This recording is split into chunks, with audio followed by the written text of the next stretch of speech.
And Shahina, I see that you want to talk about. There's something that I'm curious about, and I heard you. I understand you completely. I am curious though. So, in the workplace, do we then leave parts of ourselves behind because we are in the workplace for a purpose? Do we then not speak to something or speak about something because we're at the workplace for work? See, I think we are missing one point here, and that is that wherever I work, that place has to be safe for me. But if it's infiltrated with biases, if it is infiltrated by putting barriers to my promotion, for example, or for my performance, then that impacts not only me, but the entire workplace. But I cannot go to work where I feel afraid to be a Muslim, where there is Islamophobia, and I can only speak from my perspective. I'm sure Michael and others will have their own. Uh, I cannot perform to my best, right? So, is our workplace is not just where I can go and say, okay, I am a secretary, and this is what I will do. Doesn't matter what people are saying about me. Doesn't matter that last night I saw on TV that my home got blown up, or today my family, has faced a hate crime, or I may not get promotion here because the management seems to be biased towards Black people, or whatever the identity of the person. So we have a responsibility. In our Western ideas, we have compartmentalized human beings, right? You can't take my spirituality out of me. You can't take my culture out of me and tell me you have to fit this mold. We are all different. That's why multiculturalism is so great in Canada. The purpose behind it is for us to accept each other, facilitate each other, and respect each other, not just tolerate. I don't like this word tolerate, because that implies you're doing me a favor by, okay, you can be who you are. I don't really care why. I'm just going to address the what, right? We have to respect and allow each other the space. But I'm not going to take a hammer and say, you guys become Muslim, or you women wear this. That's not my place. It's a freedom of choice in faith as well. I hear you. So you're saying that the starting point should be psychological safety. There should be an environment that is safe. And that's something that, that we've heard over and over again during the conference. I do want to ask another question. So how does a religious mandate of people align with their professional career expectations? So what are the gaps between those, and how can we bridge them? I think I can come to that question, but Michael had something to Michael say. I saw his hand. Go ahead. Michael. Well, just to piggyback off what you had said, Shahina, I agree. I don't even like the word, tolerate, or, this whole idea of tolerance, because it tells me just that I'll put up with you. Okay, I don't really like you, but I'll put up with you. And I think that for all of us of faith, regardless of what that faith background is, it needs to go beyond tolerating one another. It needs to go into loving one another. And that's the other thing, is when we go into the workplace, I also agree that we shouldn't be compartmentalizing, well, this is my my Christian life, but this is my work life, or this is my Muslim life and this is my work life, and I put everything aside. And so just to piggyback on that, just want to agree. And I think just with that question, like the religious mandate, it aligns with my professional career, in that I will only go into certain careers if I think that I can be fully alive in my faith in that chosen career. So it will actually, there will be some careers that I may not choose. There will be some Muslims, some Christians, some Buddhists, some Hindus that will say, this is not a career for me, because I cannot be all that I can be in this career. I've certainly been in workplaces that were not healthy when I wasn't working in a religious environment. They were not safe for me to be, even as a Christian, in Canada. And so your religious affiliation, your religious conviction, I believe they totally will will change or shape what you choose to go into. And I think that the gaps is just the fact that there's going to be things that you're unwilling to do. There are going to be things that you're just unwilling to say, I will not put this off. So if you know that every single, once again, just speaking as a Christian, every single Sunday you need to work from sunup to sundown and will never ever be able to go to a church service, never be able to be with your Christian community, that may be something where you say, I'm not going to affect that job. So that's a gap, or if you were forced to do something, that's a gap, and you have to come to an understanding. What are you willing to embrace and what are you not? So it is having that awareness of what your values are and what is important to you, and then knowing whether or not you can thrive in a certain space. And the truth is, sometimes you're not able to tell from the outside. Sometimes you think it's going to be great, and then you go in and it is something completely different.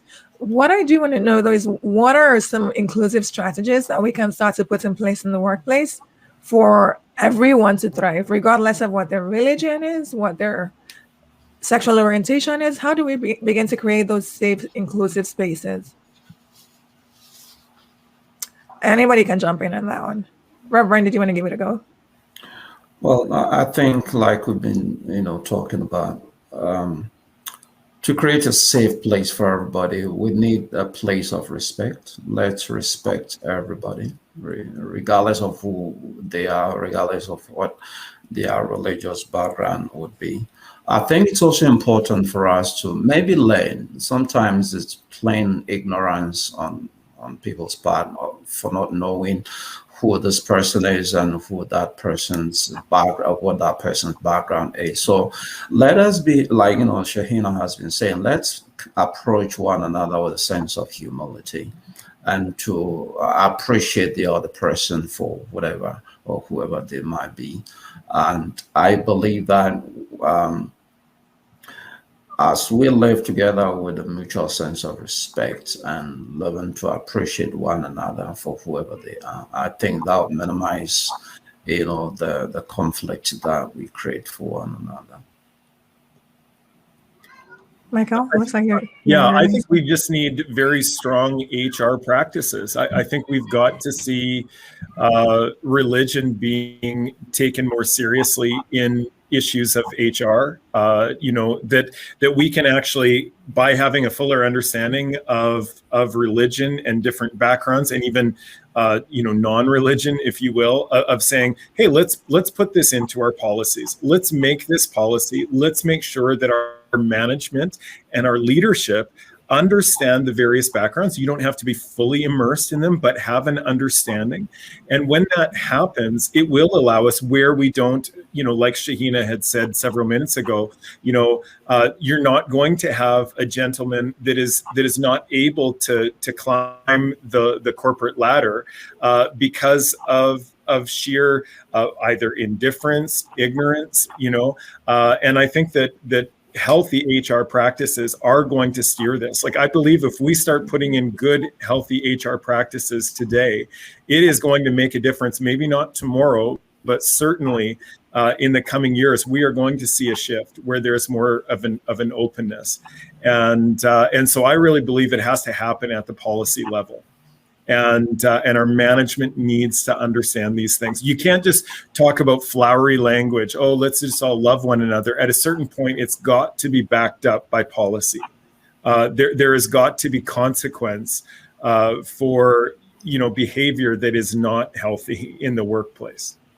And just to add to that, Aisha, if I may, Absolutely. The policies that HR adopts should be constantly reviewed and updated, if you like, to reflect the realities of the working environment, because maybe it may have started with a certain kind of people from whatever background or religious background, and as and when other people of differentiating space come in, it is important that we review those HR policies and not keep them as set in stones. So there's the need for that awareness and frequent education and reviewing of those policies that are put in place. I think I would like to Yeah, I would like Go to on, add Shaina. some very practical examples that I think hopefully will bring things home what we're talking about. So, because I do a lot of troubleshooting with workplaces when they have Muslim employees, and what can we do? So, I got a call, for example, from a restaurant, and they said we have hired this newcomer, a refugee. But she is as a dishwasher, and she's refusing to take the job because the counselor who had gotten her a job, because she's saying she will have to wash plates that have pork on it, right? And so what can we do? And I said, okay, put her on the phone and I'll talk to her. And I said, sister, do you want to work? She says, yes, of course. I have children I have to provide. I don't want to go on welfare. That's not my thing. So I said, okay, so do you wear gloves when you wash dishes? And she said, yes. So I said, well, it's not touching your skin. So what's the problem? Right? But because she was a newcomer, never been exposed to a situation where she would come in contact with pork coming from a Muslim country, it was facilitated with just a conversation, right? So I think where HR gets stuck, that's when they have to reach out to community-based organizations or churches or whatever to say, can you help me understand this? Because not everybody is going to be as articulate as Michael, for example, and stand up for himself, especially newcomers, right? Especially those who are already racialized and are facing biases and hate. So we have to be cognizant of that oh, well, he didn't come and tell me. Well, did you provide a space where he could come and tell you? Right. So I think these are things that we have to take into consideration, and we have to develop these each HR policies. And I think my colleagues will agree with it, in consultation with your staff. Right? Yes. It not come top down. It has to come with consultation, with everybody's input. So that conversation itself will open the staff to, oh, I didn't know that about you. I didn't know that you had to at certain time, or you can't eat or drink during this month. And then the conversation starts, right?